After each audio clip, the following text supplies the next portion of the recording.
anfitriona para que pueda compartir la pantalla. Ok.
Ok, chicos, vamos a ver hoy los cambios del tórax en el anciano y los artefactos en radiografía de tórax.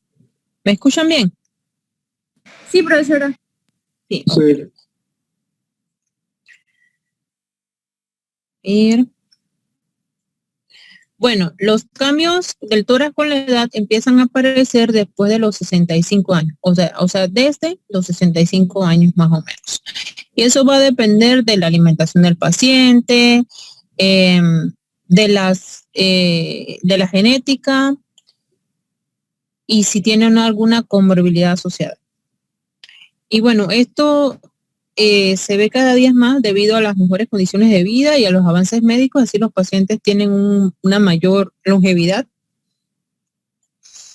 Bueno, los cambios usuales, iniciando por la pared torácica, son a nivel principalmente los tejidos blandos, se ve hipotonía o hipertrofia muscular. O sea, los músculos pueden tener hipotonía o van a estar más débiles, pero bueno, eso no lo vamos a ver por la imagen, pero sí vamos a ver que van a estar hipotróficos, o sea, se van a ver mucho más pequeños, sería hipotrofia, más pequeños que en la persona joven, y también va a haber una mayor redistribución de la grasa, o sea que vamos a tener más grasa intercalada entre el músculo, el tejido subcutáneo, y además vamos a ver grasa entre las fibras musculares. A nivel de las costillas podemos ver desmineralización ósea, reducción del grosor de los huesos y además calcificación de los cartílagos costales que empiezan a aparecer ya a esa edad. A nivel de las vértebras, bueno, la desmineralización, cifoescoliosis, es cuando aumenta la cifosis dorsal y además hay presencia de curvatura de la columna en la proyección anteroposterior. También podemos ver artrosis facetaria y deformaciones más marcadas, dependiendo si encontramos o no algunas fracturas asociadas por la desmineralización.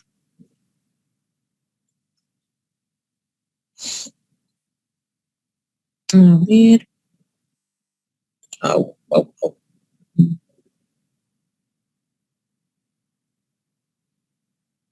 ¿Cómo era que salía el puntito rojo?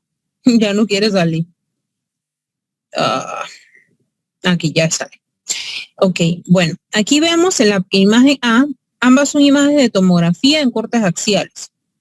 La primera es una imagen de tomografía de un paciente joven, corte axial, ventana de tejidos blandos, ventana de mediastino también se puede llamar, pero está todavía en fase simple, pero igual podemos ver lo que es la redistribución de la grasa y los cambios en el músculo, ¿no? Y además óseo. Y la B es un paciente anciano, también es una tomografía de tórax a nivel, más o menos a nivel este es a nivel de lo que es el tronco de la arteria pulmonar, corte axial, pero está en fase contrastada, por eso que se ve realce de los vasos a diferencia de la otra. Entonces, para que vean más o menos los planos musculares, se ve la diferencia significativa en la cantidad, o sea, en el grosor de los músculos de ambos pacientes. Si ven, ya el anciano ya se pierde el grosor de los músculos y hay mayor cantidad de grasa y grasa entre las fibras musculares. Por ejemplo, aquí, los paravertebrales, se ve bastante la diferencia.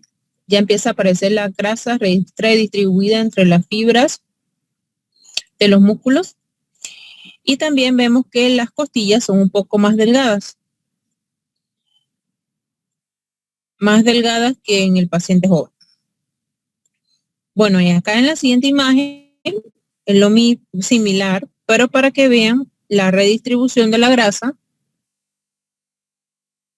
Ven aquí los músculos del paciente joven y acá están los músculos del paciente anciano con grasa intercalada entre las fibras musculares. Además, vemos que disminuye la cortical de las costillas. Hay heterogenicidad, disminución de la cortical a nivel de las vértebras torácicas y además aquí podemos ver otro cambio con la edad que es la calcificación de la pared de la aorta con placas de ateroma calcificadas. A nivel de las articulaciones facetarias, por ejemplo, el círculo señala la articulación facetaria a nivel de una vértebra dorsal más o menos en el tercio medio. Por eso se ve con mayor radioopacidad esa zona. Entonces, comparativamente, cuando la vemos por la tomografía, a nivel del círculo negro, vemos ya los cambios en la articulación facetaria como un aumento del espesor con calcificación en sí del área.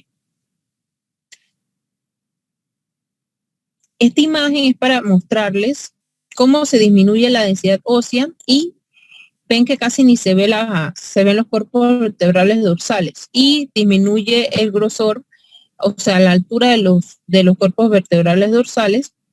Y por eso los ancianos, uno los ve por la calle, los abuelitos de uno ven que se van como haciendo más jorobados conforme pasa el tiempo. Y eso se debe a la desmineralización con aumento de la cifosis dorsal pero eso es más debido a la disminución de las vértebras en el muro anterior de los cuerpos vertebrales. Al disminuir el muro anterior de los cuerpos vertebrales, la curvatura va aumentando progresivamente con el tiempo.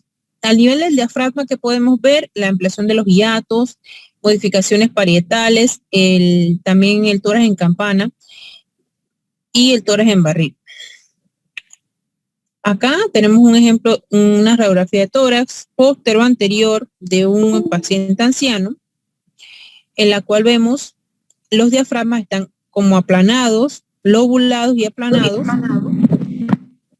También vemos prominencia del botón aórtico, hay una cardiomegalia leve, tenemos también desmineralización ósea y prominencia de la trama broncovascular, pero es debido a los cambios del tórax con la edad. ¿Por qué? Porque un paciente anciano le toma la radiografía de tórax, entonces la trama broncovascular se va a ver mucho más marcada que un paciente joven porque disminuye el músculo, disminuye el grosor del músculo, entonces el rayos X va a penetrar más en la trama y por eso se ve más prominente. No quiere decir que tenga una patología asociada, sino que debido a que disminuye el grosor, se va a ver con mayor prominencia lo que es la trama del pulmón. Pero eso es normal en los ancianos, ¿ok? Y bueno, en la imagen B es un ultrasonido del espacio pleural para que vean que en el lado derecho comparativamente se ve una mínima cantidad de derrame pleural en ambos lados, por eso que se ve así de esta manera. Y el diafragma a este nivel en ambos lados. El mediastino, bueno, eso es asociado. El mediastino, bueno, en el corazón se empieza a ver la aterosclerosis coronaria, el incremento del tejido adiposo, de la grasa pericardíaca, hipertrofismo muscular. ¿Por qué? Porque se empieza a hipertrofiar el ventrículo izquierdo con mayor grado, engrosamiento del endocardio, bueno, eso ya sería en las cardio-TC, las cardiotomografías, que se ven mucho más marcadas, o en la resonancia, y alteraciones en los márgenes valvulares, eso también se vería en estudios más especializados. Por ejemplo, la primera imagen, una radiografía de tórax lateral, en la cual vemos, aquí estaría el corazón, todo esto que está acá. Entonces, la flecha señala una imagen radiopaca en forma de, como de una coma inversa, en la cual rodea la raíz de la aorta, o sea, está a nivel de donde nacen las arterias coronarias. Eso es una calcificación de las arterias coronarias. Probablemente la arteria coronaria izquierda. Acá, más que nada para que vean las zonas valvulares, ellas se van hipertrofiando también el área y bueno, se pueden hacer reconstrucciones y se ven cada vez mejor. En la aorta, ¿qué podemos encontrar? Arteriosclerosis, como las placas de ateroma calcificadas, la ectasia, o sea, empiezan a debilitarse la pared de la aorta y se va como dilatando consecutivamente. Y bueno, existe una ectasia que es fisiológica, que es la de los cambios con la edad, que es bastante leve, pero ya cuando aumenta más de 5 centímetros ya se considera un aneurisma y es algo patológico. Y la elongación es cuando se ectasia un poco la aorta y además se elonga, o sea, se pone como más débil y más estirada, entonces queda marcada aumentando su curvatura. Por ejemplo, en la imagen esta vemos, aquí está el corazón, a ver, el corazón aquí lo vemos, entonces aquí viene la aorta ascendente, el callado aórtico y la aorta descendente. Esta aorta, si ven, se ve un poco más grande del usual y se ve una calcificación de la pared del callado aórtico hacia el aspecto superior y una elongación. Si notan, la aorta se va hacia posterior y se curva un poco, eso se llama como elongación. Y allí, bueno, eso más que nada por cambios por la edad, porque la aorta debería bajar aquí anterior a los cuerpos vertebrales. La tráquea, bueno, lo usual sería calcificación de los anillos traqueobronquiales y además malasia parietal por la tráquea en sable. Eso ya es por debilitación de la pared de la musculatura lisa de la tráquea. Esta imagen, vemos un anciano, una proyección póstero anterior, pero está completamente rotado hacia el lado izquierdo, por eso se ve así, y además el cuello sobremontado sobre lo que es el mediastino superior. Entonces aquí vemos la tráquea, que está debilitada, su pared se ve como un poquito más grande y se curva. Aquí vemos el botón aórtico, que no, bueno, no está en la posición usual porque está rotado y tiene una calcificación de la placa de ateromatosis. La silueta cardíaca está conservada, se ve prominencia de la trama broncovascular por cambios con la edad y desmineralización de las estructuras óseas.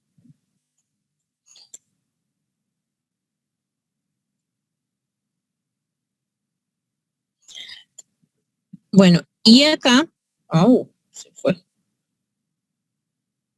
Ok, déjame un minuto para encontrar. Y la imagen que venía es una imagen, una proyección posterior anterior también de tórax, para que vean lo de la malasia traqueal. Ven que esta tráquea es un poquito más grande, más anchita arriba, pero se va como adelgazando y está como estirada hacia abajo. Eso es lo que se conoce como malasia traqueal.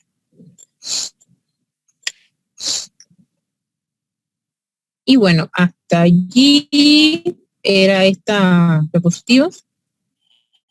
Vamos a ver los cambios ¿Alguna pregunta del tórax? Chicos, ¿me están escuchando? Ninguna pregunta. Sí, profe, la escuchamos bien, no se preocupe, todo bien. La otra serían los artefactos. No sé si se dejó de compartir. A ver. No, siguen presentados, sigue viendo. Los artefactos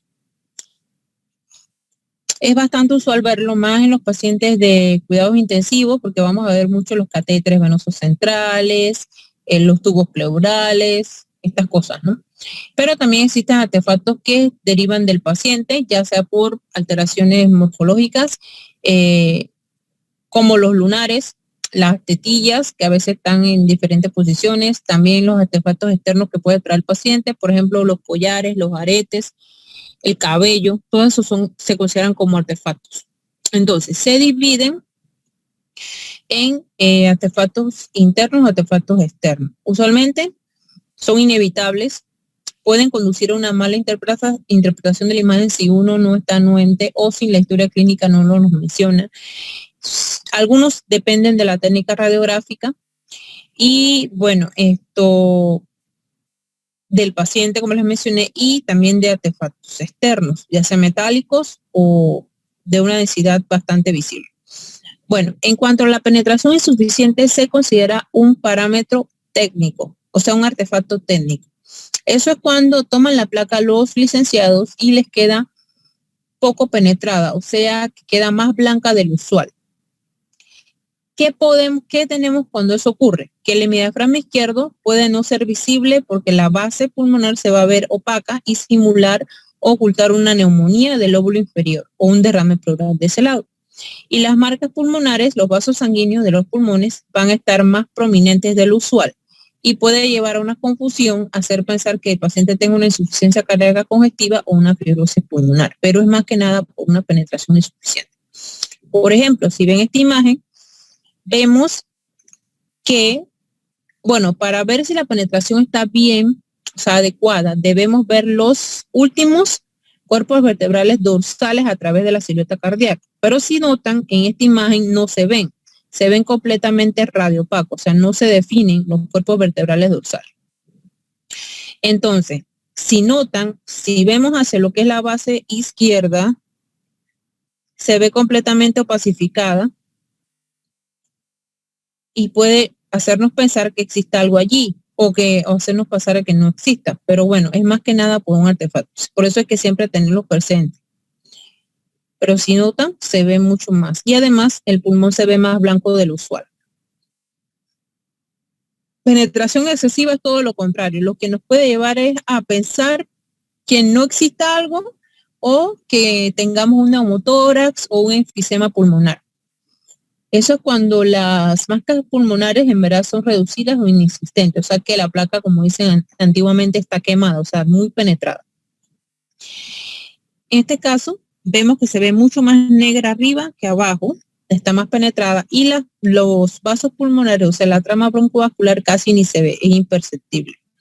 Eso también puede llevar a que se nos pase desapercibido algún nódulo pulmonar y entonces, bueno, el paciente tenga complicaciones posteriores, ¿no? Por no ofrecer un diagnóstico oportuno. La inspiración insuficiente, bueno, se debe un poquito más a la técnica, pero también al paciente. Si el paciente no sigue adecuadamente las instrucciones, esto nos lleva bastante a tener problemas. Eso es cuando el paciente no respira profundamente como debemos. Para que sea una adecuada inspiración, debemos tener 9 o más arcos costales posteriores o más de 6 arcos costales anteriores. Si no, se considera como inspiración insuficiente.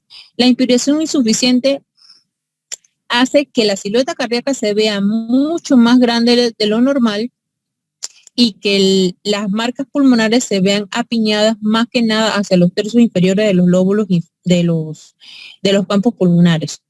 Entonces, esto nos puede llevar a cometer errores, como por ejemplo, podemos decir que tiene cardiomegalia, pero es más que nada que el corazón está achatado porque no inspiró adecuadamente. O podemos decir que existe un infiltrado basal bilateral, pero se debe a apiñamiento de las marcas pulmonares. ¿Ok? Entonces, aquí tenemos una comparación entre una placa bien inspirada y una placa parcialmente inspirada. Si ven, se ve significativamente el tamaño del corazón, una diferencia. Bueno, en la segunda no se ve, no pareciera que pasara el diámetro normal, pero igual sí se nota que está aumentada comparativamente con el otro lado. Y además vemos que se ven más marcas pulmonares hacia las bases. Si contamos los espacios costales, vemos que tenemos, bueno, los arcos costales. En el lado, en esta imagen que es la adecuadamente inspirada, tenemos 1, 2, 3, 4, 5, 6, 7, 8, 9, 10, casi 11. En la parcialmente inspirada tenemos 1, 2, 3, 4, 5, 6, 7, 8, casi 9. O sea que es casi, no es 9. Así que está parcialmente inspirada. Rotación excesiva es más que nada por el paciente, se giran más de la cuenta, entonces puede ser derecha o izquierda dependiendo. Acuérdense que la rotación se evalúa midiendo la distancia. No tengo una imagen. Voy a ver si esta. Ok. La distancia entre la apófisis espinosa de los cuerpos vertebrales a la carilla articular de las clavículas. La carilla articular external de las clavículas. La distancia debe ser similar, bastante similar. Si ya una distancia es mayor, el paciente está rotado hacia ese lado. Pero a veces las rotaciones son excesivas, como por ejemplo en la imagen esta.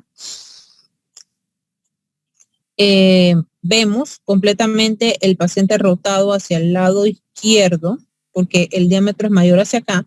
Entonces, desvía la tráquea completamente, hace como una deformidad del corazón y una deformidad hacia el que ni siquiera se puede ver el corazón, o sea, está completamente rotado. Además, el diafragma se altera.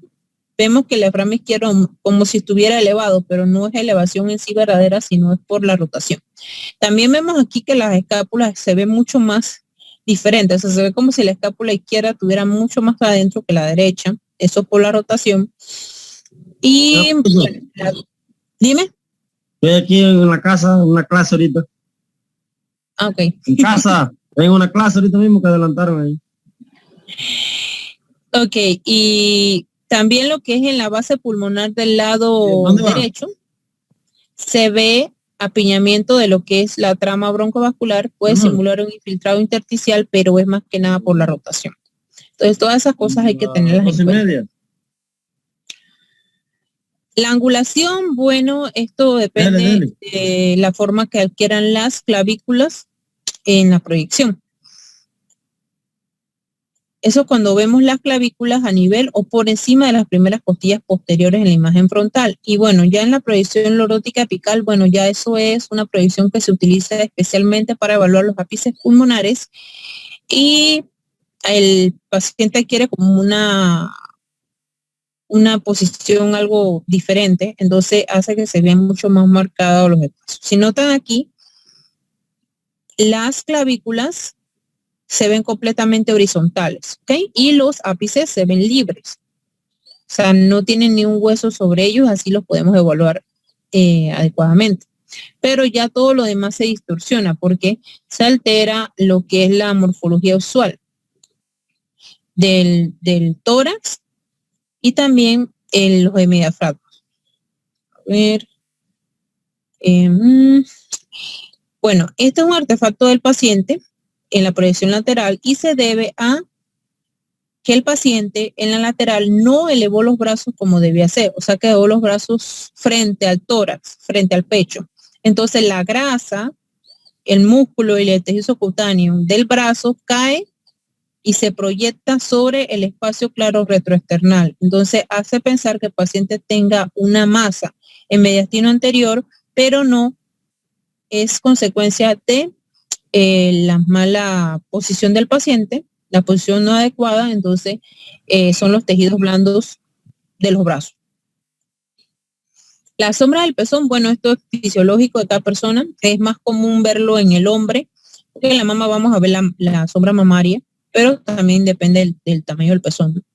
Se debe ver a nivel del quinto espacio intercostal, línea media clavicular, y tiene un margen lateral más nítido que el margen medial, y en ocasiones atípico, porque recuerden que nosotros no somos completamente simétricos. Si tenemos dudas, la solución sería en pedirle al técnico que le ponga una marquilla sobre el pezón. O por ejemplo, las verrugas o lunares, si son muy grandes, a veces nos causan problemas y también podemos solucionarlo con una marquilla. Así ya sabemos que es algo en la piel y no nos preocupamos que esté dentro en el pulmón. Por aquí tenemos una imagen. En la flecha amarilla que vemos es una imagen radiopaca, redondeada, de bordes definidos, con un margen lateral mucho más distintivo que el margen medial. Eso es un pezoncito. Y bueno, acá más o menos se ve a este nivel. Aquí. Más o menos en el mismo nivel, un poquito más inferior. Acá tenemos una paciente femenina. Bueno, la anterior era un paciente masculino. Acá tenemos una paciente femenina. Vemos la sombra mamaria. Acá tenemos la sombra mamaria y el pezón a este nivel. Se ve un poco más claro que el otro y mucho más grandecito, con un margen lateral mucho más nítido. Las lesiones de piel, bueno, los que les mencioné de los lunares o las verrugas.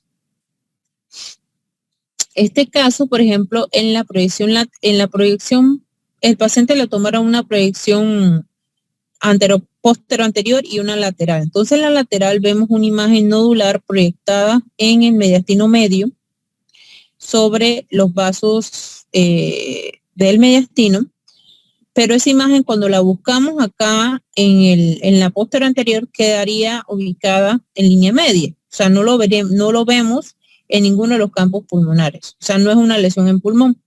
Entonces, indagando al paciente, se encontró que era un lunar a nivel de la región axilar.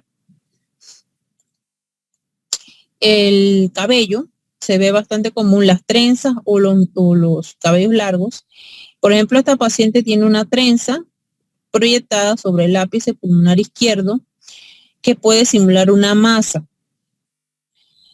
o una anomalía en el lóbulo superior, también los engrosamientos, pero es más que nada su cabello trenzado que se lo pusieron de lado y quedó sobremontado. Por eso que en verdad usualmente debe tener cabello recogido y para evitar estos malentendidos.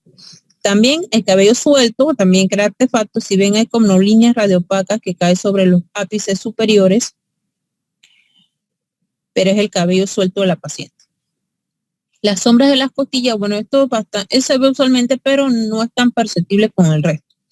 Sí, principalmente se ve en la primera y segunda costillas y es una opacidad lineal débil paralela al margen inferior de un segmento de la costilla. Se debe a grasa extrapleural y el músculo que se encuentra adyacente a la costilla. Eso va también a depender de la contextura física de los pacientes. Aquí no se ve tan claramente, pero es como la sombra que está debajo de la costillita abajo. Para tenerlo presente solamente. Los apósitos en piel se considerarían como un artefacto externo. Se ven como opacidades que recubren el tórax, causan confusiones porque eran sombras en los tejidos blandos y la mayoría van más allá de la pleura y son externos, o sea, en los tejidos blandos. Por ejemplo, en este caso tenemos dos artefactos, un tubo pleural que entra al espacio pleural derecho, pero está acodado y doblado hacia abajo. y una densidad, radioopacidad sobre los tejidos blandos y que también está sobre el ángulo postdiafragmático derecho, puede hacer pensar que tengamos un derrame pleural, pero por la morfología, tiene morfología triangular, no de menisco. Eso nos guía más hacia que es un artefacto externo, o sea, apósitos sobre la región. Acá tenemos un ejemplo de las suturas de la esternotomía. Se ven aquí en línea media. Tenemos también un estén esofágico, más acá inferior. Este paciente, bueno, también tiene también unas placas de ateroma calcificadas en el botón aórtico. Este paciente tiene un antecedente de un cáncer esofágico, entonces ya tenía metástasis pulmonares a hueso. Y vemos que a este nivel no se ve la costilla, el quinto arco costal y derecho no se ve y hay una densidad de masa asociada. Es una metástasis. Y también vemos borramiento de ambos ángulos postdiafragmáticos con signo del menisco, principalmente en el lado izquierdo. Eso es en relación con derrame pleural.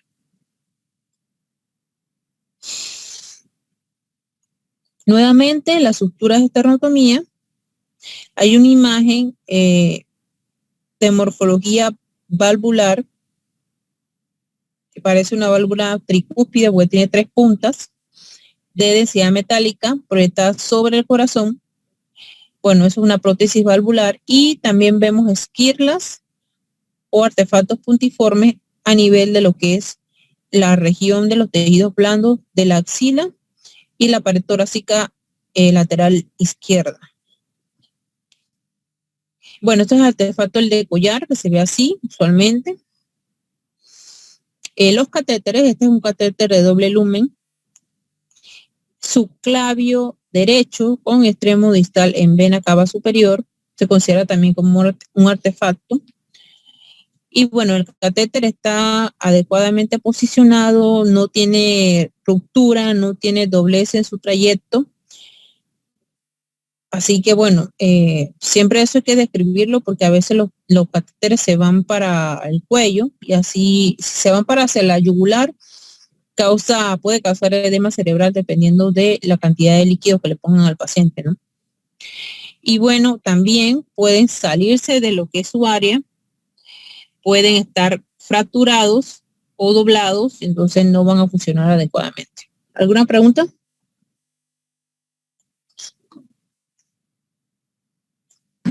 Hola. No, profe. Creo que no, profe. Bueno, listo, entonces terminamos. ¿Tienen alguna duda? Ok, chicos. Voy a tratar de hoy, no sé, les quiero hacer una pregunta. No sé si quieren manejar los casos clínicos en grupo o individuales, porque pensé que podríamos hacer, hay 2 opciones.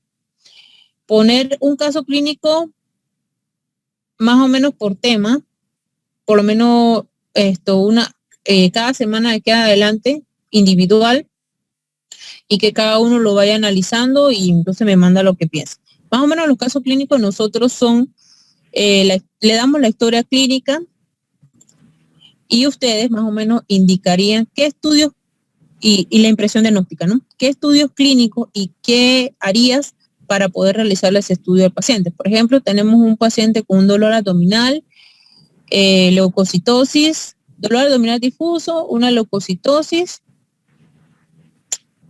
vómitos y náuseas. Entonces, ese paciente, dependiendo de la edad, por ejemplo, si es un paciente anciano con antecedentes de alguna cirugía previa, podríamos estar pensando en un ilio o una obstrucción intestinal por bridas. Entonces, el paciente, lo primero que tendrían que hacer es mandarle una serie de abdomen agudo para ver si existen niveles hidroaéreos y dilataciones de haces o alguna signo de aire libre extra, o sea, en el peritoneo. Pues.